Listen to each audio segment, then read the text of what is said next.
விவசாயி, mechanic, engineer, இப்படி அப்பாக்கள் யாரா இருந்தாலும் அவங்க கனவெல்லாம் அவங்க பசங்களுக்கு ஒரு best college. AAA College of Engineering and Technology, Sivakasi. Counseling code 4680. 21st rank in Anna University, National Board of Accreditation, NAC with A grade ISO certified institution. சமூக நலத்துறை அமைச்சர் கீதா ஜீவன் செய்தியாளர்களை சந்தித்து வருகிறார். நேரடியில் பார்க்கலாம். இல்ல நிர்வாகிகளோ யாரையும் தவறாக பேசும்போது கண்டிக்கக்கூடியவர்களாக தடுக்கக்கூடியவர்களாக இருக்க வேண்டும். ஆனால் ஒருத்தர் அதை நம்முடைய கழக தலைவர் கலைஞர் முத்தமிழர் கலைஞரை பற்றி பேசும்போது இவர் எதிரே உட்கார்ந்து சிரித்துக் கொண்டிருக்கிறார். ஆக ஒரு தலைவனுக்கு உரிய பண்பு இல்லாத ஒரு தலைவன் என்ற முறையில் அவர் ஒரு வழிநடத்த தெரியாத நிலையில இருக்கிறார் என்பதை நான் கூற விரும்புகிறேன். அதே போல பாத்தீங்கன்னா அவர் நமக்கு முன்னால ஒண்ணு பேசுறாரு, அப்புறம் அதை மாத்தி பேசுறாரு. இதே தலைவருடைய மறைவன்று என்ன பேசினாரு? எதிர்கால இளைய சமுதாயத்தினருக்கு கலைஞர் ஒரு படிப்பினைன்னு சொன்னார். இவர் ஓய்வர் இரவு பகல் பார்க்காத உழைத்த ஒரு உழைப்பாளின்னு சொன்னார். இவர் 70 வருஷம் ஒரு அரசியல் வாழ்க்கை தமிழ்நாட்டு அரசியலில் இருந்த ஒரு ஆளுமைன்னு சொன்னார். அவர் சொன்னதெல்லாம் அடிக்கிட்டே போகலாம். அப்படி ஒரு கலைஞருடைய மறைவைத போது இதே சீமான் அறிக்கை விடுறாரு, அப்புறம் இன்னைக்கு மாத்தி சொல்றாரு.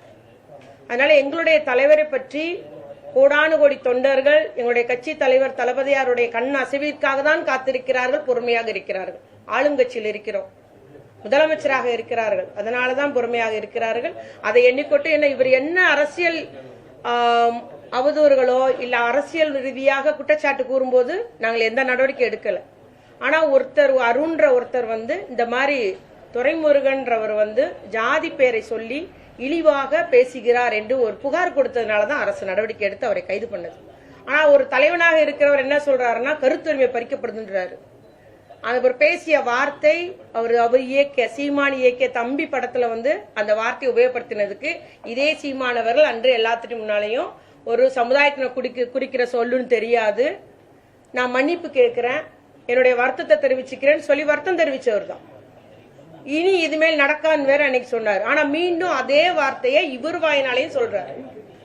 இது நம்முடைய பட்டியல்ல 15வது ஜாதியாக அந்த சொல் இருப்பது கூட இவருக்கு தெரியாதல்ல, தெரியும். வாய்க்கு வந்ததை பேசிட்டு போறோன்றது நம்ம இதுல இருந்து தெரிய முடிகிறது. அதே வார்த்தை இன்னைக்கு சொல்லி இருக்கிறாரு. அவர் தொண்டர் சொன்னதை இவர் மீண்டும் சொல்லிட்டு கைது பண்ணுங்க அப்படின்ற மாதிரி சொல்றாரு. இது தலைவனுக்கு ஒரு அழகல்ல, தலைவனுக்குரிய பண்பும் அல்ல. சட்ட ஒழுங்கு பிரச்சனை உண்டாக்கணும், ஜாதி ரீதியா மத ரீதியா பிரச்சனை உண்டாக்கக்கூடியவராக தான் அவருடைய பேச்சுக்கள் இருக்கிறது என்பதை நான் கூற விரும்புகிறேன்.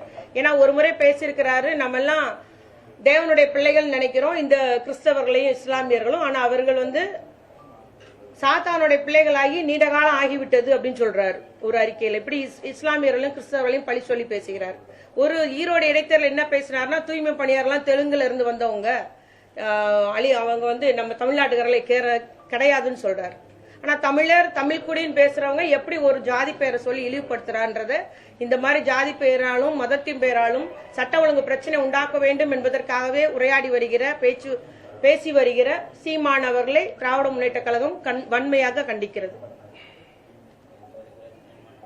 அதே மாதிரி பாத்தீங்கன்னா அவருடைய சொற்கள் முன்னும் பின்னாக இது ஒன்னே எடுத்துக்கலாம். நம்ம இந்த வார்த்தையை சொல்லி பேசினதா இருந்தாலும் சரி, கலைஞரை பற்றி பேசினதா இருந்தாலும் சரி, நிறைய தருணங்களை நம்ம பார்த்தோம்னா இன்னைக்கு ஒண்ணு பேசுறாரு, அடுத்த வருஷம் ஒண்ணு பேசுறாரு. அதனால அவருடைய மனநிலையை அவர் சோதிப்பது நல்லது அப்படின்றது என்னுடைய தாழ்மையான கருத்தை நான் கூறிக்கொள்ள விரும்புகிறேன்.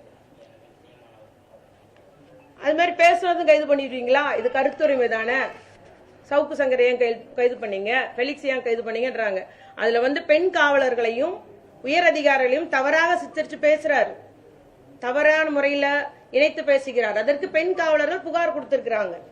புகார் கொடுத்ததுனால அந்த கைது நடந்திருக்கு, அது வழக்கு நடக்குது, நீதிமன்றத்துல வழக்கு நடக்கு, நீதிமன்றம் பார்த்துட்டு இருக்கு. அதை அப்ப இவர் நியாயப்படுத்தி பேசுறாரா? அவதூறு பேச்சுக்கு கண்டனம் தெரிவிக்கும் வகையில் அமைச்சர் கீதா ஜீவன் செய்தியாளர்கள் சந்திப்பில் பல்வேறு விஷயங்களை குறிப்பிட்டு பேசினார். விவரங்களை பின்னர் வரும் செய்திகளில் விரிவாக பார்க்கலாம். விவசாயி, மெக்கானிக், இன்ஜினியர், இப்படி அப்பாக்கள் யாரா இருந்தாலும் அவங்க கனவெல்லாம் அவங்க பசங்களுக்கு ஒரு best college. AAA College of Engineering and Technology, Sivakasi. Counseling code 4680. 21st rank in Anna University, National Board of Accreditation, NAC with A grade ISO certified institution.